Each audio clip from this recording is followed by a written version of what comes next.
आम्ही महात्मा गांधी राष्ट्रीय ग्रामीण रोजगार हमी योजना महाराष्ट्र या PTO संघटनेतर्फे आम्ही आमच्या रोजगार हमी विभागाला आम्ही मागण्या मागितलेल्या आहे। त्यामध्ये कायमचे कंत्राट बंद करून राजनिधीमध्ये समायोजन देणे, त्याच्यानंतर 3000 रुपये प्रवास भत्ता आहे तो आम्हाला लागू करणे आणि जो प्रवास भत्त्याचा एरियस आहे तो देणे। 2023 मध्ये मानधन सुधारणा केलेली होती, त्यामध्ये त्रुटी आढळल्या, त्या त्रुटी दुरुस्त करून आम्हाला एरियस देणे। त्यानंतर जो 17% मनुष्यबळ सेवा शुल्क कंपनीला दिला जातो तो कंपनीला दिला जाणारा सेवा शुल्क रद्द करून तो आम्हाला राजनिधीमध्येच वर्ग करून तो 17% आमच्या कर्मचाऱ्यांच्या पगारामध्ये देण्यात यावा, ही मागणी आम्ही रास्त मागणी शासनाकडे 2 वर्षापासून लावून धरलेली आहे। शासनाने याकडे दुर्लक्ष केलेलं आहे आणि आतापर्यंत आम्ही 100हून अधिक निवेदनं शासनाला दिलेली आहे। याकरिता आदरणीय मुख्यमंत्री महोदयाकडे सुद्धा बैठकीचं आयोजन केलेलं आहे। आदरणीय सुधीरभाऊ मुनगंटीवार यांच्या माध्यमातून आम्ही जवळपास 4दा बैठका घेतलेल्या आहेत। त्यापैकी माननीय मंत्री गोगावले साहेब रोजगार हमी योजना यांच्यासोबत व नियोजन विभाग रोहियो यांच्यासोबत आपली बैठक झालेली आहे सुरुची बंगल्यावरती आणि त्यामध्ये आम्हाला आश्वासन दिलेलं होतं की हे आम्ही तुम्हाला रास्त मागण्या मंजूर करून देऊन देऊ, परंतु जवळपास 9 महिन्याचा कालावधी लोटून सुद्धा आम्हाला न्याय मिळालेला नाही। याकरिता आम्ही या हिवाळी अधिवेशनमध्ये यशवंत स्टेडियम नागपूर इथे आंदोलन उभे केलेलं आहे आणि आम्ही जोपर्यंत आमच्या मागण्या रास्त मागण्या आम्हाला मिळणार नाही तोपर्यंत हे आमचं आंदोलन सुरू राहणार आणि याकरिता आमच्या महाराष्ट्र राज्यातून हे सर्व PTO कर्मचारी अधिकारी इथे बसलेले आहेत आणि आम्ही मागण्या आमच्या रास्त मागण्या पूर्ण होईपर्यंत आम्ही इथून उठणार नाही असा आमचा निर्धार आहे। तर शासनास आमची विनंती आहे, कडकडीची विनंती आहे की आमच्या लवकरात लवकर मागण्या मंजूर कराव्यात। धन्यवाद सर। अधिवेशन 14 तारखेपर्यंत आहे आणि जर तुमची मागणी मान्य नाही झाली तर तुमचं समोरचं पाऊल काय राहील? सर, आम्ही यापुढे जर आमच्या मागण्या पूर्ण झाल्या नाही तर आम्ही काम बंद आंदोलन ठेवू। त्यानंतर आम्ही ज्या युक्त दरासारखी प्रणाली आहे याच्यावर बॅन लावू आणि आमच्या अधीनस्थ जे पण काही कामे आहेत त्याकरिता आम्ही संपावर जाऊ आणि पण आमच्या मागण्या पूर्ण होईपर्यंत आम्ही लढत राहू। कारण सर आमच्या या मागण्या जवळपास प्रलंबित मागण्या मंजूर मागण्या आहेत। या शासन इतिवृत्तामधून मंजूर केलेल्या होत्या शासनाने आणि त्या फक्त लागू केल्या नाही, तर या कुठेतरी आमच्यासोबत अन्याय होत आहे। या अन्यायाचा एक छडा लागावा याकरिता आम्ही हा संप पुकारलेला आहे। नागपूर हिवाळी अधिवेशन सुरू आहे आणि तुम्ही धरणे आंदोलन देत आहात, तुमचा काय उद्देश आहे आणि ही मागणी धरणे आंदोलन कशासाठी आहे? महात्मा गांधी राष्ट्रीय ग्रामीण रोजगार हमी योजना महाराष्ट्रापासून सुरुवात असलेली एक योजना होती। त्याला ॲक्टमध्ये रूपांतर करण्यात आले, त्याला देशात पूर्ण लागू करण्यात आले आणि स्थानिक लोकांचे भविष्य आणि उपजीविका सुधारण्याच्या कामाकरिता ही योजना एक प्रभावीपणे करण्यात येत आहे। परंतु आज अशी स्थिती आहे की जे लोक स्थानिक लोकांचे म्हणजेच लोकल स्तरापासून जे पायाभूत त्यांचे सुधारणा करत आहेत तेच सुधारित होत नसून त्यांच्यावर एक म्हणजे लहान तुटपुंजा मानधनात त्यांना जीवन जगावं लागतं। त्यांचेच परिवार एक कुपोषणाच्या माध्यमातून जात आहे आणि म्हणून जिथं आपण काम करत आहोत आणि जे काम करत आहोत हे सर्व देशाच्या विकासासाठी आहे, ते स्थानिक पातळीवर होत असलेल्या सर्व घटकाच्या वंचित घटकांच्या विकासासाठी आहे आणि म्हणून या ज्या महात्मा गांधी राष्ट्रीय ग्रामीण रोजगार हमीमध्ये आम्ही जो काम करत आहोत आणि जो महत्त्वाचा कणा आहे याला सुधारित वेतनमान आणि त्याला चांगल्या प्रकारचं मानधन देण्यात यावं ही ही आमची एक शासनाकडून अपेक्षा आहे आणि या अपेक्षेची पूर्ती आणि करावं आणि जोपर्यंत आमची ही अपेक्षा पूर्ण होणार नाही, आमची मागणी पूर्ण होणार नाही, तोपर्यंत आमचा हा जो आंदोलन आहे हा सुरू राहील आणि म्हणून आम्ही बेमुदत आंदोलन आपण इथं करण्याकरिता एकमुष्ट झालेलो आहोत। आम्ही आपलं पूर्ण जिल्हे, महाराष्ट्राचे पूर्ण जिल्हे इथं आपण एकत्रित आहोत आणि या एकत्रितपणे मधून आपण हे महाराष्ट्राला बंद काम बंद आंदोलन आपण स्वीकारत आहोत। तांत्रिक अधिकारी संघटना महाराष्ट्र राज्यच्या वतीनं आयोजित केलेला हा जो धरणे आंदोलनाचा कार्यक्रम आहे तो आमच्या वाडई सरांच्या मार्गदर्शनात आपण गेल्या 10 तारखेपासून सुरू केलेला आहे। आपण विचारलेल्या प्रश्नाला उत्तर देऊ इच्छितो की 14 तारखेपर्यंत आम्ही ज्या काही 4 मागण्या वाडई सरांच्या माध्यमातून मांडलेल्या आहेत, खाजगी कंपनीकडे आमचा जो काही सर्वात महत्त्वाची मागणी आहे जी 17% शेष आमच्या पगारातनं खाजगी कंपनीला दिला जातो, त्या पगारावरती त्या 17%वरती खरं तर आमच्या संघटनेच्या कर्मचाऱ्यांचा खऱ्या अर्थानं अधिकार आहे। कारण 17%चा जर हिशोब केला तर आमच्या कंत्राटी कर्मचाऱ्यांच्या भविष्याचा प्रश्न येतो। कंपनीला कशामुळे त्या 17%चा लाभ दिला जातो याचा मात्र शासनाने गांभीर्याने विचार केला पाहिजे।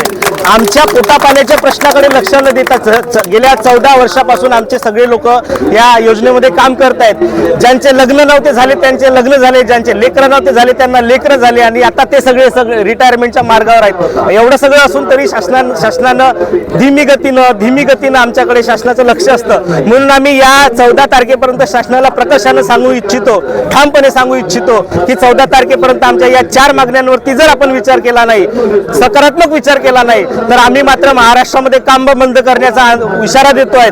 काम बंद जर या अर्थानं आम्ही करू शकलो तर अख्ख्या महाराष्ट्रामध्ये या योजनेचं काम थांबले जातील आणि सगळ्यात मोठा कणा जो म्हणतो आपण या योजनेचा, तर आम्ही पीटीओ या सगळ्या योजनेचा कणा आहोत। मास्टर जरी काढत असले तरी त्या मास्टरला आता आमच्या याच्यातनं EMB करून आम्हाला ते मास्टर सादर करावं लागतं आणि इथून पुढे जर आम्ही काम बंद करण्याचा इशारा दिला तर शासनाला याचं खूप मोठं नुकसान होणार आहे। सत्तेत असलेल्या शासनाला, विरोधात असलेल्या लोकप्रतिनिधीला आम्ही सांगू इच्छितो की आम्ही 14 वर्ष झाले, 15 वर्ष झाले मरतोय, प्रत्येक वेळेला आम्ही आंदोलन करतो, आमचा प्रश्न तुमच्या नजरेसमोर आणून देतोय। या प्रश्नाची दखल आपण कुठेतरी घ्यावी, अन्यथा एवढ्या मोठ्या तांत्रिक अधिकारी संघटनेच्या लोकांच्या विरोधाला तुम्हाला शासनाला समोर जावं लागेल, याची दक्षता तुम्ही घ्यावी, एवढं मात्र आव्हान या ठिकाणी मी फडणवीस सरकारला करतोय। तांत्रिक अधिकारी संघटनेचा हर जोर जुल्म की टक्कर में संघर्ष हमारा नारा है, हर जोर जुल्म की टक्कर में, हर जोर जुल्म की संघर्ष में, हर जोर जुल्म की टक्कर में तांत्रिक अधिकारी संघटनेचा अरे असा कसा भेटत नाही,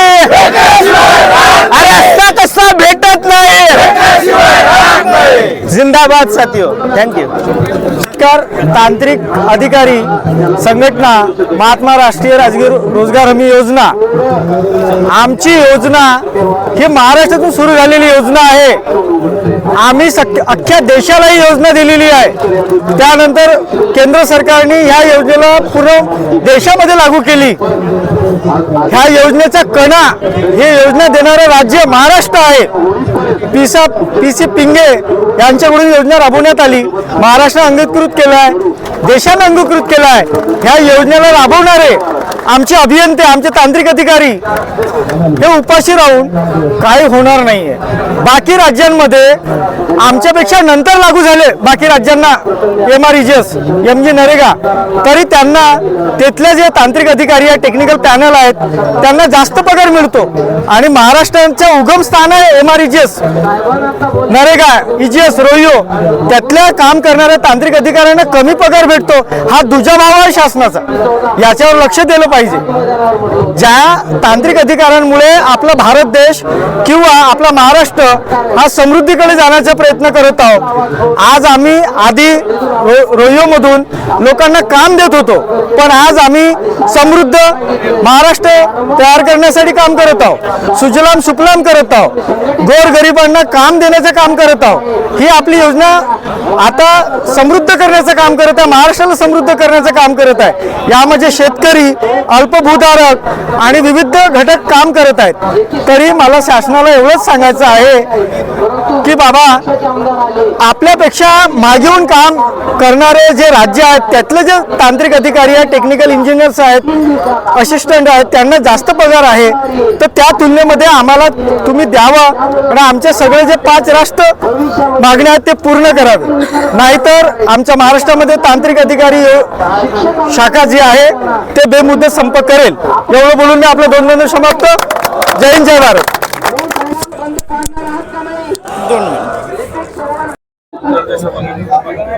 सर, आज हिवाळी अधिवेशन सुरू आहे आणि तुम्ही धरणे आंदोलन देता. तुमची मागणी काय आहे आणि काय उद्देश आहे?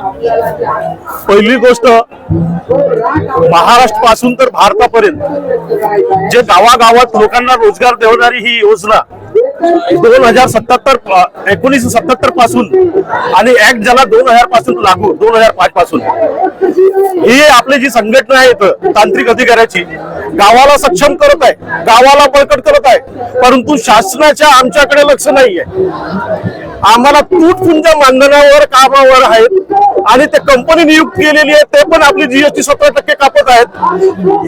ती आपलं 2024 मध्ये जे लागू झालं होतं की दरवर्षी त्याप्रमाणे 8,000 त्यांचं मानधन आणि टीए ट्रॅव्हलिंग अलाउन्सेस ते वाढलं पाहिजे, म्हणून ते पण अजूनपर्यंत लागू केलेलं नाही आहे.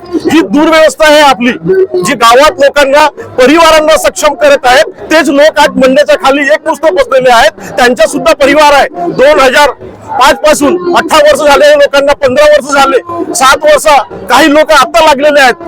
आणि पूर्ण महाराष्ट्राचा जे धडा आहे आणि गावाचा जे सक्षम विकास आहे महात्मा गांधी राष्ट्रीय ग्रामीण मधून झालेला आहे. रोहापासून तर गावामध्ये समृद्धी झालेली आहे, लोकांचा विकास झालेला आहे आणि ही बळकट झालेली. परंतु शासनाने आमच्याकडे लक्ष दिला नाही, म्हणून अशी परिस्थिती आली आहे की आपण आज या विधानमंडळासमोर उपोषणावर बसलेले आहे. आपण एकच नाही, घरचे 3 लोक आमच्या मागे आहेत, त्यांना पण तुटपुंजा मानधनावर आता महागाईचा जमाना आलेला आहे आणि तुटपुंजा मानधन घर चालणार नाहीये.